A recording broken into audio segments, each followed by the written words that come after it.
Hello বন্ধুগণ, আশা করি সবাই ভালো আছেন। আমার নাম সাইলাস হালদার। আমার ডেটা সায়েন্স বাংলা চ্যানেলে সবাইকে স্বাগত জানাচ্ছি। বরাবরের মতো আজকে আমি ভিডিও নিয়ে এসেছি। আজকে আমি টাইম কমপ্লেক্সিটির উপরেই ক্লাস করব। আজকে মূলত আমি লগ এন লগ এন এই দুইটি বিষয়ের উপরে আলোচনা করব। সুতরাং আজকে আমরা এর আগের ক্লাসগুলোতে আমরা N square, order of the N square শেষ করেছি, অর্ডার অফ এন স্কোয়ার শেষ করেছি, অর্ডার অফ এন শেষ করেছি এবং N cube, N to the power 4 মোটামুটি আমরা এগুলা কমপ্লিট করেছি। তো আজকে আমরা লগ এন এবং কি লগ এন এই দুইটা নিয়ে আলোচনা করব। কি কি নিয়ে? একটা হচ্ছে অর্ডার অফ লগ এন এবং order of N log N এই দুইটা বিষয় নিয়ে আমরা আলোচনা করব। তো অর্ডার অফ লগ এন এবং order of N log N এই দুইটার মধ্যে তফাৎ কি? দুইটাই তো লগ, তাই না? যাই হোক, অবশ্যই তফাৎ আছে বিধায় দুইটা দুই ধরনের। এখন এখানে দেখেন, order of N log N, প্রথম যে প্রোগ্রামটা আমরা আজকে করে রেখেছি সেটা হচ্ছে order of the N log N. কিভাবে? কারণ এখানে আমরা কুইক শর্ট ইউজ করেছি। আমরা মূলত কুইক শর্ট, মাস শর্ট এগুলো যেখানে ইউজ করব সেটা হচ্ছে গিয়া অর্ডার অফ লগ এন এর কাজ করে। কিন্তু কিভাবে আমরা তা ব্যাখ্যা করি, দেখেন এখানে কিছু একটা অ্যাট্রিবিউটস দেওয়া আছে একটা লিস্ট আকারে। আমি এটা নিলাম, এখানে কত আছে? 10, 9। এটা কিভাবে কাজ করে আমি এটা দেখাই দিচ্ছি। এত বড় প্রোগ্রাম আসলে আমাকে বুঝাইতে গেলে অনেক সময়ের ব্যাপার, আপনারা একটু দেখে নেবেন। 3, 7, 101, 18। এখন এটা কিভাবে কাজ করে? এটা মূলত শর্টিং এর কাজ করে। প্রথমে আমরা এখানে চার ডিজিটের একটা আউটপুট পাবো। দেখেন পুরো প্রোগ্রামটা জুড়েই এত বড় কোডিং এর মূল বেস যে ভিত্তিটা সেটা আলোচনা করতেছে। এখানে প্রথমে আছে 10। শর্টিং এর নিয়ম অনুসারে আমরা প্রথমে কি লিখে দেব? রেজাল্টে, আউটপুটে 10। দেখেন এখানে আছে 9। আপনারা যারা ডিএসএ করেছেন তারা ভালো বলতে পারবেন। আমার আসলে ডিএসএ করার মতো সময় নেই। ইন ফিউচার যদি আমার সুযোগ হয় আমি করব, কারণ আমার ডেটা সায়েন্সের অনেক বড় সিলেবাস, সেটা শেষ করতে হবে। এখন যেহেতু 10 থেকে 9 ছোট, তাহলে এটা কি হয়ে যাবে? এখানে রিপ্লেস হয়ে যাবে। এই জায়গাটায় 9 রিপ্লেস হয়ে যাবে। করে দিলাম 9টা রিপ্লেস, ব্যাস হয়ে গেল। এখন দেখেন 9 থেকে 2ও তো ছোট, তাহলে এই জায়গাটায় কি হয়ে যাবে? 2 হয়ে যাবে। এই জায়গাটায় কি হয়ে যাবে? 2। কিন্তু 2 থেকে কি 5 বড়, তাহলে কি এখানে রিপ্লেস হবে? না। এই জায়গাটায় কি হয়ে যাবে? এই জায়গাটায় চলে আসবে 5। 5 থেকে কি 3 ছোট না, তাহলে এই জায়গাটা রিপ্লেস 3। 3 থেকে 7 বড়, 7 এই জায়গাটায় বসে পড়বে।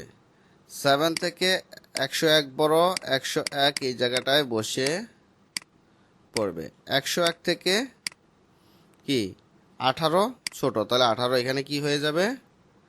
রিপ্লেস হয়ে যাবে। এটাই রেজাল্ট।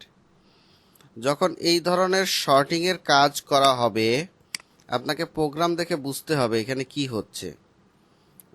যখন প্রোগ্রামটা এই ধরনের শর্টিং এর কাজ করবে, তখন আমি জাস্ট বুঝার জন্য এভাবে কনসেপ্টটা সাজিয়েছি।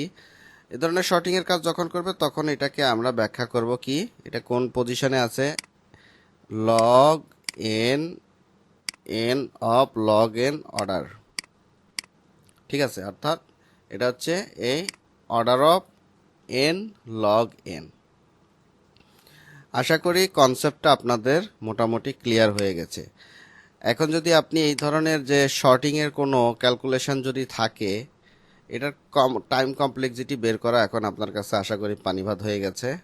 আপনি ইজিলি প্রোগ্রাম বুঝতে পারবেন এবং এটা টাইম কমপ্লেক্সিটি কি সেটাও বলতে পারবেন। এখন নিচে আরও একটা প্রোগ্রাম আছে, এই প্রোগ্রামটা নিয়ে আমরা একটু আলোচনা করি। এখানে কি করা হয়েছে, একটা ফাংশন নেওয়া হয়েছে, ফাংশনের মধ্যে আমি এন দিয়ে একটা ভাগ করেছি। যখনই ভাগের ফর্মুলা আসবে এন এর সাথে কি আসতেছে, ভাগ, কি করা হয়েছে 2। তাহলে এখানে ভাগ করা হয়েছে, যে কোনো একটা ভ্যালু নিব, ধরেন ভ্যালু নিলাম 8, 8-এর সাথে 2 ভাগ করা হবে। ভাগ করলে আমরা রেজাল্টটা কেমন পাবো, 8-এর সাথে 2 ভাগ করলে আমরা পাচ্ছি হচ্ছে 4। আবার 4-এর সাথে যদি আবার 2 ভাগ করা হয় তাহলে আমরা পাবো 2। 2-এর সাথে যদি আবার 2 ভাগ করা হয় তাহলে আমরা পাবো 1। তাহলে এই পজিশন থেকে এই পজিশন এবং এই পজিশন তিনোটা কি রিলেটেড, সেক্ষেত্রে আমরা পাচ্ছি 2 গুণ 2 গুণ 2। এখন আমরা কি পেলাম, 3 দুগুণা 8, 8 পেলাম। এটাকে আমরা এভাবেও লিখতে পারি 2 কিউব। এখন আমি মুদ্রা কথা যেটা বুঝাইতে চাচ্ছি সেটা আমি এখন ব্যাখ্যা করতেছি, দাঁড়ান। এই জিনিসটা আমরা পেলাম, তাহলে যদি আমি প্রশ্ন করি হোয়াট ইজ দ্য 2, 2 এর উপরে কি কোনো পাওয়ার আসে, হোয়াট ইজ দ্য 2, 2 এর উপরে কোনো পাওয়ার আসে, তখন আমরা চিন্তা করব যে লগ, যেহেতু এই জায়গাটায় 2 আছে, লগ বেস 2 চিন্তা করব, লগ বেস 2 8, ধরেন ইনপুট 8 দেওয়া হয়েছে, লগ বেস 8, এটাকে যদি আমি মান ধরি কয়বার, এখানে 2 এর পরিমাণ কত হবে, 3, কারণ 3টা 2 এর সমন্বয়ে 8। এখানে যদি 16 হইতো তাহলে কি হইতো, তাহলে ওইভাবে আমরা কল্পনা করতাম বা চিন্তা করতাম। আশা করি আপনারা বিষয়টা বুঝতে পেরেছেন। এটা মূলত যখনই আমরা দেখব যে এখানে 2 দ্বারা বিভাজ্য, প্রোগ্রামটা 2 দ্বারা বিভাজ্য এবং কি করা হচ্ছে এই জায়গাটায়, আচ্ছা আমি এই জায়গাটায় 16 ধরি, আর একটু বুঝাই তাহলে আরও ক্লিয়ার হয়ে যাবেন। এখানে যদি আমি 16 দিই, 16 দিয়ে 2কে ভাগ করতেছি, তাহলে কত আসতেছে, 8 দুগুণা 16, আবার 2 দ্বারা ভাগ করলে আসতেছে 4, আবার 2 দ্বারা ভাগ করলে আসতেছে 2, আবার 2 দ্বারা ভাগ করলে আসতেছে 1।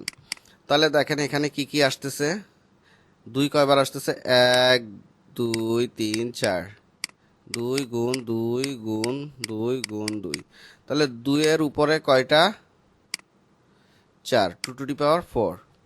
ঠিক আছে, এই ক্ষেত্রে আমি ব্যাখ্যা করব লগ, লগের বেস কত থাকে, 2, 2, আর উপরে মান থাকবে 16, এর পরিমাণ কয়টা আছে, 4টা, 4টা 2 এর সমন্বয়ে এই ভ্যালুটা গঠিত হয়। তাহলে আমরা মোটামুটি কনসেপ্ট ক্লিয়ার হয়েছে। এটার কি আমি কমপ্লেক্সিটি কিভাবে নির্ধারণ করতেছি, এটার কমপ্লেক্সিটি হয়ে দাঁড়ালো শেষ পর্যন্ত আমার কি, লগ